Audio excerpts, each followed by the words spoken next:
Nous allons méditer un peu maintenant sur un point difficile, l'histoire de la femme syrophénicienne, la cananéenne, qui est au chapitre 15, verset 21 de Matthieu, vient demander à Jésus de guérir sa fille.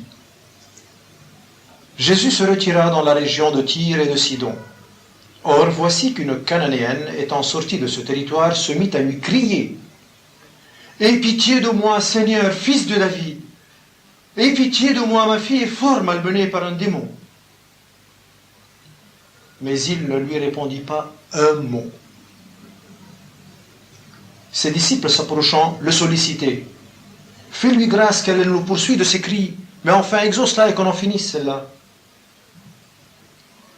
À quoi Jésus de répondre « Je n'ai été envoyé que pour les brebis perdues de la maison d'Israël. » C'est-à-dire, vous savez, vous, mes chers disciples juifs, que moi, juif comme vous, je n'ai été envoyé qu'aux brebis perdues d'Israël. C'est-à-dire, il veut que eux réalisent qu'ils sont en train d'intercéder pour une personne non juive. Et ceci, dans la mentalité sioniste, est déjà un scandale. Jésus est en train de leur faire prendre conscience qu'ils sont en train de demander une faveur pour une personne non juive. Déjà, par cette attitude, Jésus est en train de casser en eux l'esprit sioniste en leur faisant prendre conscience de leur demande. Et pour qui s'adresse leur prière? Pour une syrophénicienne, pour une non-israélienne. Je n'ai été envoyé que pour les brebis perdues de la maison d'Israël. Comment donc me demandez-vous d'exaucer cette prière? Et c'est la femme qui répond. Les apôtres, ayant pris conscience de la chose, n'ont pas l'air d'insister.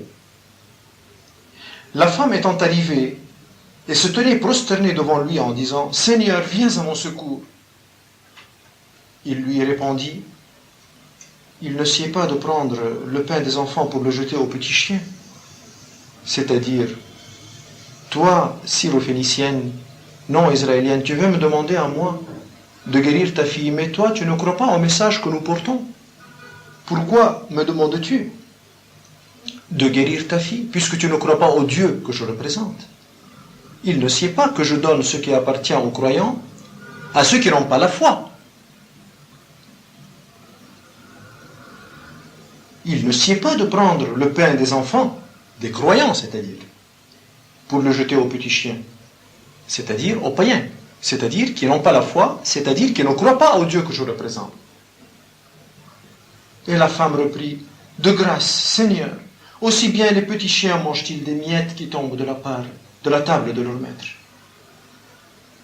Alors Jésus lui répondit, « Ô femme, grande est ta foi, qu'il t'advienne selon ton désir. » Et de ce moment, sa fille fut guérie. De fait, Jésus a voulu exprimer du cœur de cette femme ce qu'il y avait de meilleur. Il voulait la révéler comme une croyante, comme une authentique brebis perdue de la maison d'Israël, fût-elle une non-israélienne.